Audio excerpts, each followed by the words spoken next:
अवधूतं परिजनसहितं कृष्णचैतन्यदेवं श्रीराधाकृष्णपादान् सहगणललिता श्रीविशाखान्वितांश्च हे कृष्णकरुणासिन्धु दीनबन्धु जगत्पते गोपेश गोपिकान्त राधाकान्त नमस्तुते तप्त कांचन गौरांगी राधे वृंदावनेश्वरी विश्वभानुसुते देवी प्रणमामि हरिप्रिये वाञ्छाकल्पतरुभ्यश्च कृपा सिन्धुभ्येव च पतितानां पावनेभ्यो वैष्णवेभ्यो नमो नमः। जय श्री कृष्ण चैतन्य प्रभु नित्यानंद श्री अद्वैत गदाधर शिवासादि गौर भक्तवृंद। हरे कृष्णा कृष्णा कृष्णा हरे हरे हरे राम राम राम हरे हरे। नमो विष्णुपादाय कृष्णप्रेष्ठाय भूतले श्रीमते भक्तिवेदांत स्वामिन्निति नामिने नमस्ते सारस्वते देवे गौरवाणी प्रचारिणे निर्विशेष शून्यवादी पाश्चात्य देश तारिणे। हरे कृष्णा। भगवद गीता अध्याय 13 श्लोक संख्या 4। ततक्षेत्रं यच्च याद्विकारी यतश्च यत् सचयो यत्प्रभावश्च तत्समासेन मे शृणु। अब तुम मुझसे यह सब संक्षेप में सुनो कि कर्म क्षेत्र क्या है, यह किस प्रकार बना है, इसमें क्या परिवर्तन होते हैं, यह कहाँ से उत्पन्न होता है, इस कर्म क्षेत्र को जानने वाला कौन है और उसके क्या प्रभाव हैं। तो थोड़ा सा नेक्स्ट लेवल पे हम जा रहे हैं। अभी तक हमने हाई लेवल पे समझा था कि कर्म क्षेत्र या क्षेत्र क्या है, क्षेत्रज्ञ क्या है। क्षेत्र है ये शरीर, फील्ड ऑफ एक्टिविटी, और इस फील्ड ऑफ एक्टिविटी में कर्म करने वाला व्यक्ति जीव हम लोग हैं, जो कि इस फील्ड ऑफ एक्टिविटी से डिफरेंट है। जैसे किसान अलग है और ज़मीन अलग है। किसान ज़मीन में कल्टीवेशन करता है, हम भी शरीर में कृष्ण भावनामृत का कल्टीवेशन करते हैं, तो हम किसान की तरह हैं। लेकिन किसान भाई कई सारी चीज़ों के लिए भगवान पर डिपेंडेंट रहता है। बारिश के लिए बीज आता है, बीज में अंकुरण होता है, तो उसकी अपना कर्म है, बट रेस्ट इज़ भगवान के ऊपर निर्भर है। उसी तरह से हम इस शरीर के अंदर कृष्ण भावनामृत का कल्टीवेशन करते हैं भाई, ये प्रवचन इत्यादि सुन के, भगवान के नामों का जप करके। तो इस प्रकार से ये कर्म क्षेत्र यहाँ करें। अब तो मुझसे ये संक्षेप में सुनो कि कर्म क्षेत्र क्या है। तो वो तो हाई लेवल पे हमने सुना। अब बता रहे हैं कि ये भी बताएंगे कि यह किस प्रकार बना है, कॉन्स्टिट्यूएंट्स क्या है इसके। हाँ, अलग अलग। तो कोई भी चीज़ बनती है तो कैसे बनती है आप जानती हैं। जैसे कि अगेन जैसे हम पहले कह रहे थे कि कोई बच्चा बोल सकता है ये गाड़ी है, और गाड़ी इस प्रकार ऑटोमेटिक गाड़ी है, ये गाड़ी है, वो गाड़ी है। लेकिन एक इंजीनियर जानता है कि इस गाड़ी के डिफरेंट पार्ट्स क्या हैं, इसमें इंजन किस कैपेसिटी का लगा है। हाँ, और इस प्रकार की कई सारी, जितना नॉलेज बढ़ती जाएगी उसको उतना बढ़ता है। तो भगवान यहाँ बताना चाह रहे हैं कि इसके कंस्टिट्यूएंट क्या है, ये शरीर, यानी कि इसके बारे में भी जानकारी मिलेगी कि शरीर कैसे कैसे बना है। न केवल इसके वो तत्व जो हमें दिख रहे हैं, जैसे कि हमें आँख दिख रही है, हाथ दिख रहा है, पैर दिख रहा है, गुर्दा दिखता है अंदर से, एक्सरे मशीन में किडनी दिखती है। इसके अलावा उसके पीछे के तत्व क्या है। जैसे मैंने बोला कि एक गाड़ी के अलग अलग पार्ट्स हैं, लेकिन वो पार्ट्स का रॉ मटेरियल क्या है। जब तक आप रॉ मटेरियल पे जाके एंड होगा ना, तो रॉ मटेरियल क्या है, वो रॉ मटेरियल कौन लेके आया, किसने उस रॉ मटेरियल को मिक्स किया, डिज़ाइन किया, और अल्टीमेटली ये कार बनी। इसी तरह से भगवान कह रहे हैं कि यह किस प्रकार बना, ये शरीर किसने डिज़ाइन किया, कैसे कैसे इसके इंग्रेडिएंट्स आए, और किस प्रकार से ये शरीर बना। शरीर की बात कर रहे हैं हम। ध्यान रखिए, आत्मा बनती नहीं है, हाँ, क्योंकि वो कभी समाप्त नहीं होती है। शरीर समाप्त होता है इसलिए बनता है, घर टूट जाता है इसलिए घर बनता है, राइट। तो ये शरीर के साथ है। तो भगवान अभी कर्म क्षेत्र यानी कि शरीर, यानी कि फील्ड ऑफ एक्टिविटी के बारे में बात कर रहे हैं। तो ये किस प्रकार बना है, फिर कह रहे हैं इसमें क्या क्या परिवर्तन होते हैं। हाँ, तो आपने सुना होगा परिवर्तन संसार का नियम है।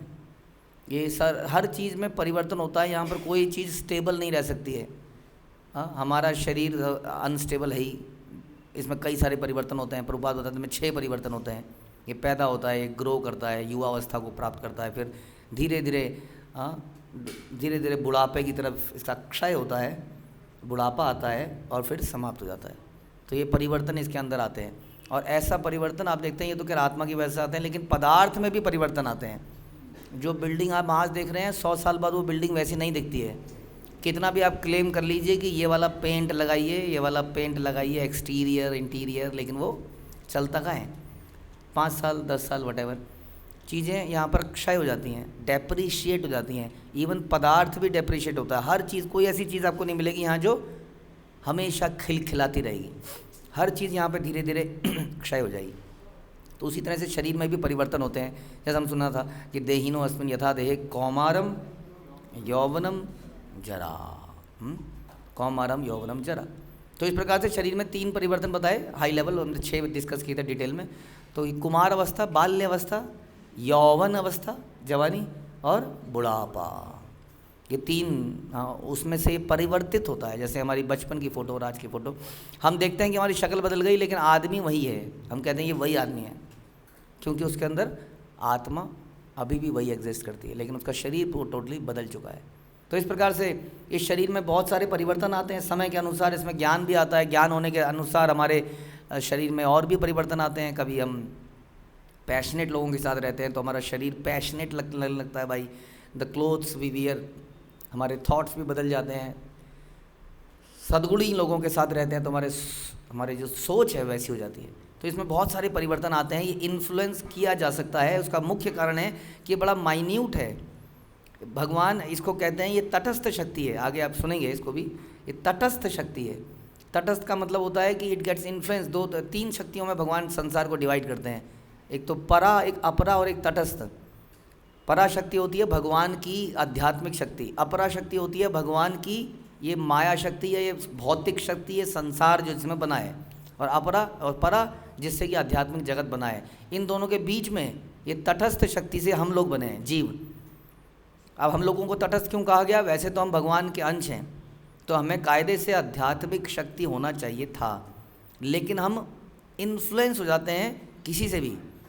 साधुओं के बीच में बैठे हैं तो साधुओं से इन्फ्लुएंस हो जाते हैं, और किसी और के साथ बैठे हैं तो भौतिक लोगों के साथ बैठे हैं तो उसके साथ इन्फ्लुएंस हो जाते हैं। नहीं, शराबी के साथ बैठते हैं तो धीरे धीरे हमें नशे करने की आदत पड़ जाती है, हम इन्फ्लुएंस हो जाते हैं। क्योंकि हमारा जो एक तो हमारी एग्जिस्टेंस बहुत माइन्यूट है। जैसा हमने पिछली बार भी चर्चा करी थी कि बाल के, ये जो सर के बाल दिख रहे हैं अब, इन बालों के अग्रभाग, नोक, बालों की चोंच, नोक, उसको 10,000 भागों में डिवाइड कर दीजिए, अगर आप कर सकते हैं तो वो है हमारा साइज़ वास्तव में। तो इसलिए हम लोग इन्फ्लुएंस हो जाते हैं। लेकिन यदि हम भगवान की शरण ले लें तो ये इन्फ्लुएंस नहीं होगा। किसी व्यक्ति की शरण में चले जाएं तो इन्फ्लुएंस से बच जाते हैं, राइट। जैसे कि माता पिता बच्चे को एकदम क्लोज मॉनिटरिंग में रखते हैं। जैसे यहाँ पर बच्चे को क्लोज मॉनिटरिंग में रखा जा रहा है, तो जब तक बच्चा माता पिता के क्लोज मॉनिटरिंग में है तब तक वो बाहरी इन्फ्लुएंसेस से बचता जाता है। इसी तरह से ये जीवात्मा को इस प्रकार से रखने की आवश्यकता है जब तक कि ये इसके प्रिंसिपल्स, इसकी चेतना इतनी स्ट्रांग ना हो जाए। तो इसलिए इसके अंदर परिवर्तन आ जाते हैं, ध्यान रखना पड़ेगा। हम में से कोई ये नहीं कह सकता कि मैं इम्यून हूँ किसी भी प्रकार के परिवर्तन, मुझे कोई फ़र्क नहीं पड़ता, मैं किसी के साथ भी रह सकता हूँ। फ़र्क पड़ता है, ध्यान रखिए, फ़र्क पड़ता है। इसलिए कहते हैं कि a man is known by the company keeps, क्योंकि वो वैसा ही हो जाता है। ओनली जो आध्यात्मिकता में बहुत स्ट्रांग हो जाते हैं, जिन्होंने बहुत समय तक किसी के शेल्टर में रह लेते हैं, अब उनके अंदर इस प्रकार का परिवर्तन रुक जाता है, या भगवान की शरण में वो चले जाते हैं। तो इस प्रकार भगवान बताएंगे कि इस शरीर में क्या क्या परिवर्तन होते हैं। फिर कह रहे हैं ये शरीर कहाँ से उत्पन्न होता है। अब ये बात तो हम चर्चा ही नहीं करते हैं कभी भी, नहीं। हम बच्चे के छोटे छोटे कपड़े पहनते हैं, वो उसके लिए अरेंजमेंट करते हैं, कई सारी अरेंजमेंट करते हैं उसकी सर्दी के लिए, उसकी गर्मी के लिए, लेकिन हमारा इसमें कोई कंट्रीब्यूशन नहीं है कि माँ के पेट में बच्चा वास्तव में शरीर को प्राप्त कैसे करता है। ऐसा हमने कभी नहीं देखा। किसी फैक्ट्री में खिलौना भी बन जाए, एक बेबी खिलौना होता है ना, बेबी, छोटा सा बेबी आता है आजकल, ऐसा लगता नहीं कि असली है नकली कौन है। अब वो खिलौने को भी ऑटोमेटिक नहीं बना सकते हम इस प्रकार से। किसी फैक्ट्री में कितने बड़े बड़े मोल्ड्स बनाने पड़ते हैं पहले, उस मोल्ड में क्या क्या कितने सारे लेबर लगती है, मटेरियल लाया जाता है, मटेरियल की हार्डनेस सॉफ्टनेस बदल जाती है, टॉय बेकार हो जाता है, कोई बैठ के आंखों में पेंट करता है, कुछ कुछ करता है, तब जाके वो टॉय मार्केट में आता है, बेबी टॉय जो कि बोल नहीं सकता, जिसके अंदर कॉन्शियसनेस नहीं है। उसके विपरीत ये पेट में से जो निकला इसमें चेतना है और इसमें कोई मजदूर नहीं लगा।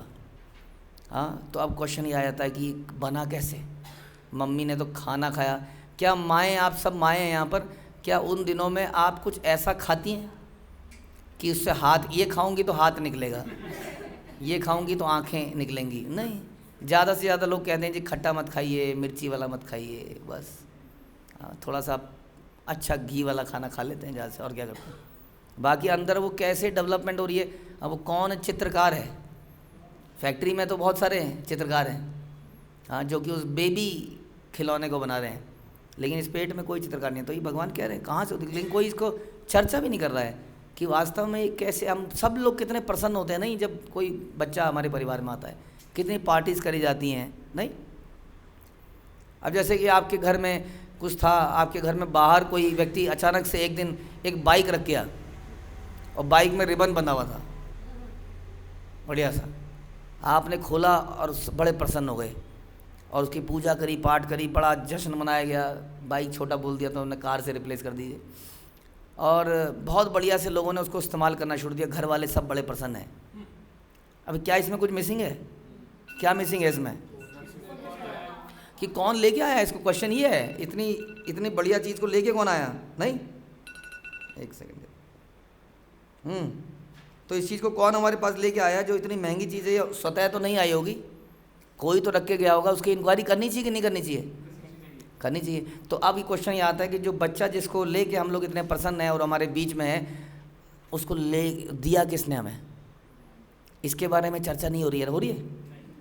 सबको कुछ कुछ दिया जा रहा है, पार्टी हो रही है, तो मामा के लिए, चाचा के लिए कुछ होता है ना अक्सर, वो देना लेना, फिर उसके लिए कपड़े, उसके लिए वो गिफ्ट वगैरह, लोग उसके लिए ला रहे हैं और हम कुछ लोगों को रिटर्न गिफ्ट भी दे रहे हैं। बट अबाउट द पर्सन जिसने उसको दिया, आया कहाँ से? हाँ, उसकी कोई चर्चा नहीं है। अब हमारे ऊपर है, हमारी चेतना जितनी डेवलप्ड होगी हम लोग उसके लिए उतना ग्रेटफुल होते हैं। अंडर डेवलप्ड चेतना में हम लोगों को कोई मतलब नहीं होता, राइट? जैसे कोई व्यक्ति है कि सड़क में जा रहा है, उसको नोट पड़ा हुआ मिला, तो लीस्ट चेतना वाला व्यक्ति क्या करेगा? वो छोड़ ही देगा, उसको आइडिया ही नहीं है पैसा है क्या है। उसके बेहतर चेतना वो उठाएगा, इधर उधर देखेगा, कोई देख तो नहीं रहा, और अपनी जेब में डाल के चल पड़ेगा। और जो डेवलप चेतना वाला होगा वो क्या करेगा? वो देखेगा, भैया ये, उससे पूछेगा, भैया ये पैसे गिरे हैं, किसी के यहाँ गिरे थे, अगर कोई आए तो मेरा नंबर ले लीजिए, कोई ढूंढता हुआ पैसे आए मुझे बता देना। नहीं, कुछ ऐसा प्रयास करेगा कि नहीं? This called naturally caring about others.